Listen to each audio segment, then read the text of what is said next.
Alrighty, for this next series of categories, yes, series of categories for today, we are going to have the company awards, and we have several company awards for which we will be nominating people. And I won't be doing the AI voice filter thing because it doesn't really pick up on my enunciation well, and I'm going to have to go through explaining why these companies belong here as opposed to just putting footage. So I'm going to be doing the voiceover for this section. The first company-based award for the 2025 Baggie Awards is Best Bankruptcy of 2025. And the nominees are Wolfspeed, ticker WOLF. Wolfspeed has kind of gotten, a brief trickle around the meltdown boards on Reddit, mainly because the bankruptcy was short-lived. It was a simple reorganization, with most of the laughs coming from the fact that, again, baggies can't read financial documents, and they sure as shit can't read a bankruptcy docket, and so thought that they were going to get a massive amount of windfall haul out of a bankruptcy. Again. Needless to say, that didn't happen. Other shenanigans that took place during this bankruptcy include that someone had their shares not get reverse split immediately to the dilution that came out of the bankruptcy plan, but the price adjusted and they ended up selling shares they didn't have. As far as we know right now, Wolfspeed still has a future if it can get its production in line. And they say that that's about 2 years out at least, which is better than can be said for a lot of bankruptcies. So in the long run, not a lot of pain for baggies here, because at least there's still a company even if you're in the hole for a lot of money. Chicken Soup for the Soul Entertainment and Redbox, CSSE. This one is a bit of a stretch, I admit. There haven't been a lot of good meme stock bankruptcies this year because my qualifier is it has to be actively ongoing for it to count, or it has to have happened in 2025. And sorry, that means that Bed Bath & Beyond does not count. The bankruptcy plan has already been approved. Sorry, not sorry. However, with Chicken Soup for the Soul, it is still ongoing, which is really crazy for a bankruptcy that started in 2024. They just now are selling the Redbox assets. And if you're wondering why this one is on the list, yes, it is a meme stock bankruptcy. In fact, it's the first one I ever covered on this channel back in 2023. Well, not the bankruptcy, but the merger of Redbox, which had come to public markets as a SPAC, into Chicken Soup for the Soul. It's the first time I saw this stupid oddity of people thinking that some public merger was going to squeeze the shorts in Redbox, and oh my goodness, Teresa Perrin and all these idiots that were swirling around this. This was the first actual meme stock that I covered, and the fact that it's still here, and this bankruptcy itself, which has its own bad things. It went from chapter 11 to chapter 7 after it was revealed that the owners of the company were failing to pay employees their benefits. Like, this is maddeningly stupid. Not only are baggies completely long ago wiped out in this company, but the management of the company itself is abysmal. It deserved to die. Begone, Satan. Tell me who you are, and what is Metamaterials? Welcome to Metamaterials. It was better days when George Palikaris seemed more like a bumbling science teacher who happened to be running a public company out of Canada rather than the narcissistic asshole he is on X nowadays.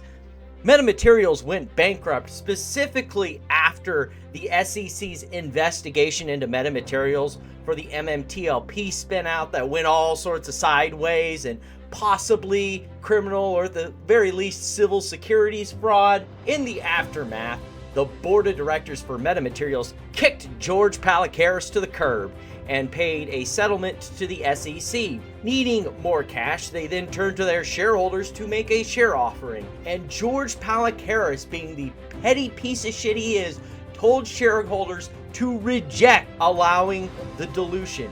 they did reject it, and Metamaterials went bankrupt. Amazing! But we're not done yet. While George is fighting the SEC in court trying to get around the fact that yes, he is a securities fraudster, he is now in the bankruptcy court helping steer the U.S. trustee into hiring West Christian to go after naked shorts. They've filed subpoenas against NASDAQ, against Virtu, against FINRA, and a whole host of other characters in this wild goose chase fucking witch hunt for the naked shorts and spoofing. It's amazing. It's an absolute clown show. I would say the most clownish fucking bankruptcy I have ever seen. And it's not even close to being over yet. Then tell yourself that's a life education. Get a job. Dr. Phil McGraw spent the last 20 years yelling at us in our own living rooms. But he has spent the past year doing, just a light, maybe a little touch of bankruptcy fraud, possibly. Yes, I know this is a bit of a stretch because it's not really a meme stock bankruptcy, but I have gone over it on my live stream show, and it's Dr. Phil's Merit Street Media bankruptcy.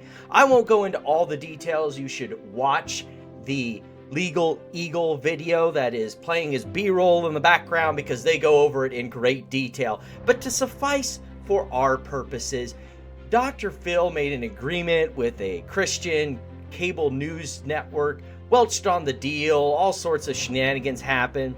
His company, Merit Street Media, goes into bankruptcy, Chapter 11. He tries to organize the bankruptcy so he can run away with all the assets to his new deal that he's going to do with Spectrum in a new company and leave the network and other debt holders high and dry.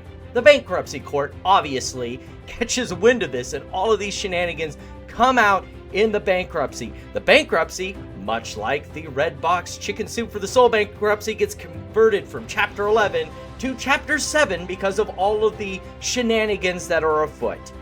My goodness, it's funny how all these people who were daytime TV celebrity personalities that we watched when we were kids, now 20 years later, we get to know that they are absolute fucking fraudsters. It's amazing. And those are your nominees for the best bankruptcy of 2025. Make sure to pick wisely. They're all, I think, very good winners, but I think there's a definite front runner in there. But like I said, that's only one of several company-based awards that we will be giving out. The next category is the category for Best New Meme Stock of 2025. This can be a company that only recently has become a meme stock, has been rejoiced within the community, or it can be one that has been forgotten or is not really prominent, coming back into prominence, say something like one of our contenders for this year. But before I get ahead of myself, the nominees for the category of Best New Meme Stock are... As you know, I've purchased 4% of Beyond's float ahead of the dilution. Like I said, some of these are questionable new meme stock picks. Beyond Meat had its run back in 2021 when everyone had the craze during lockdowns for fake processed meat. I don't know why. I don't question it. Let's move on. Fast forward to 2025 when we have some crazed character use AI generation and clearly has a Russian accent, don't question it, brings about the return of Beyond Meat.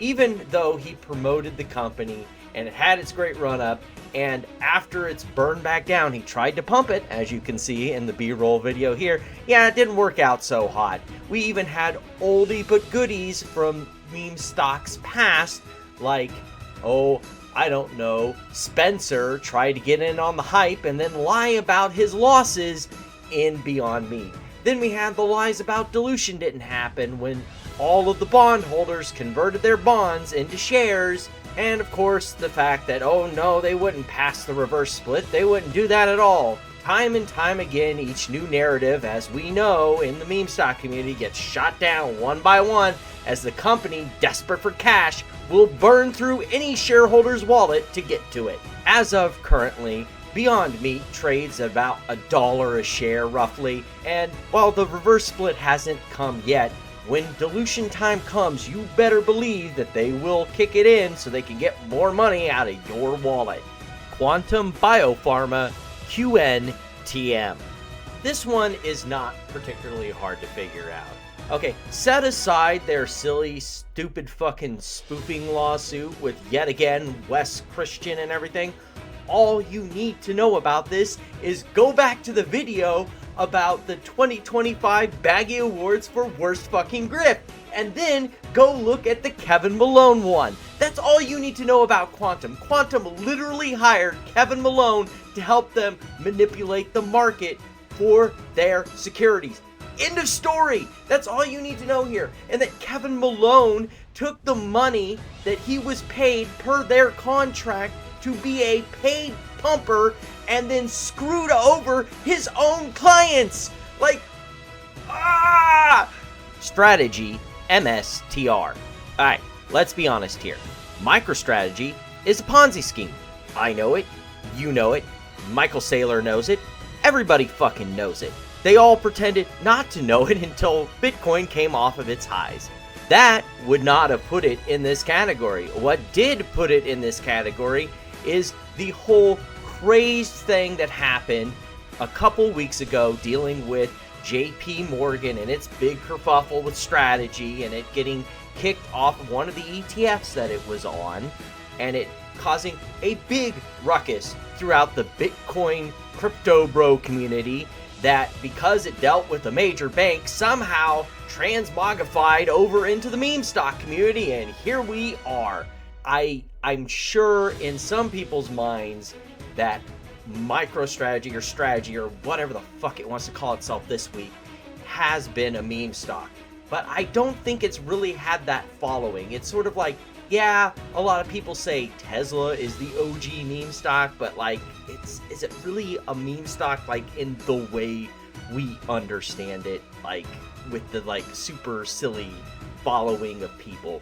And it was only till a couple of weeks ago that I think that kind of happened, where now all of the idiots that we have known and come to love are suddenly leeching onto MicroStrategy because with their powers combined, they will take down the financial industry as we know it. It's so silly, it's so stupid, and that is why strategy is here, or MicroStrategy, or whatever the fuck. Fannie Mae and Freddie Mac, FNMA and FMCC. Now I know what you're thinking. Noisy, is this an excuse to have Bill Pulte in this video? Yes. But also, it deserves to be here in its own right. And if you don't believe me, go to the Fannie Mae and Freddie Mac subreddit and just start reading it and start going through each of the threads, and you will quickly understand this is a meme stock. They use the same narratives. They use the same language. Don't let the fact that Bill Ackman and Michael Burry follow this stock and that they're mainstream figures delude you from the fact that this is a meme stock. These people are so convinced that the government will release Fannie and Freddie from conservatorship, and that when they do, they will become filthy rich. If that doesn't convince you enough, please do remember that MMTLP baggies Curtis and 100 miles an hour also believe that releasing Fannie and Freddie will lead to the release of all the trapped naked shorts in the conservatorship, and it'll blow up the financial industry, and Michael is also in on this stupidity. Fannie and Freddie are a meme stock. I can't go over all of the ways how in this video. I just don't have enough time, but trust me, it is a meme stock. And those are your 2025 nominees for Best New Meme Stock. 4 great candidates, I believe, but we have to leave those behind because we have our last company category, and that is Meme Stock of the Year. I've got 4 candidates for you, and I tried to mix it up a little bit. I know I am not a man of stale memes. I want to find some new memes that we can all enjoy together and make fun of. So this year, I've got a good mix of new and old that we can enjoy together. These are your nominees for Meme Stock of the Year. Genius Group, GNS. Take everything I said about Kevin Malone's situation with Quantum Biopharma and then copy paste it for here, except worse.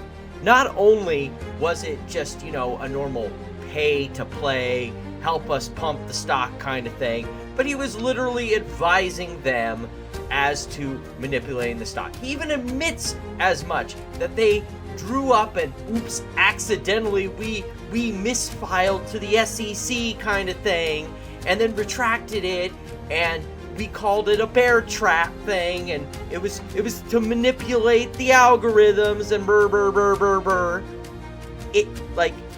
This has been the year of Kevin Malone, where he goes and helps shitco companies do literal market manipulation with a wink and a nudge to his fans, pretending like he's not doing anything, knowing that the SEC under Trump won't do a licking fucking thing to him.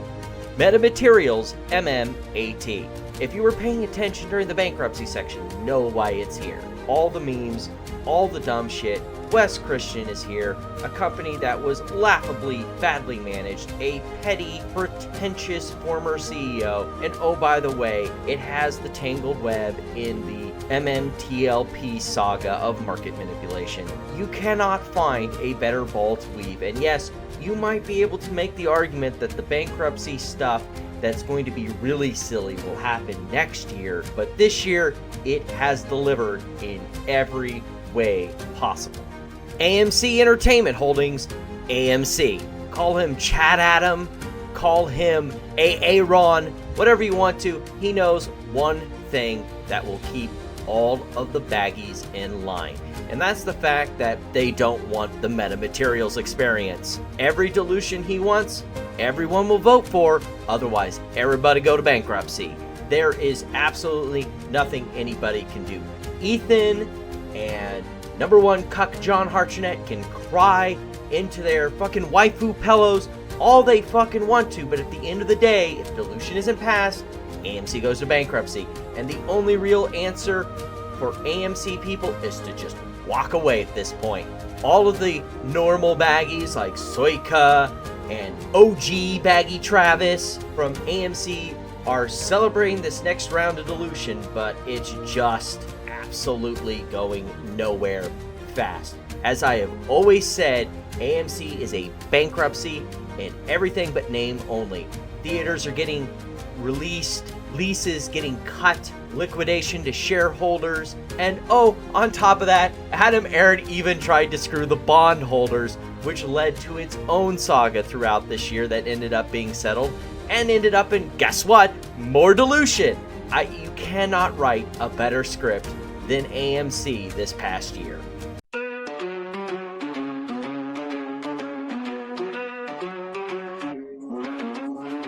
And lastly, Mullen Automotive, Bollinger Motors, MULN, BINI.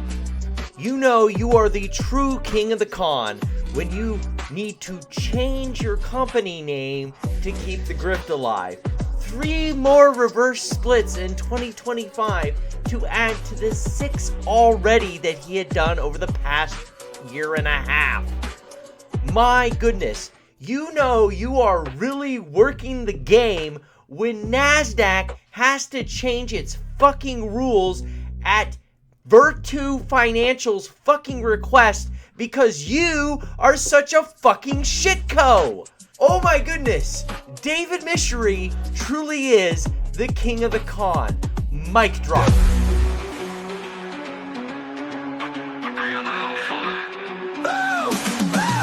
I'm the CEO, king of deceit. I'm a greedy thug, lonely crook on Wall Street. Reverse splits and lawsuits, it's a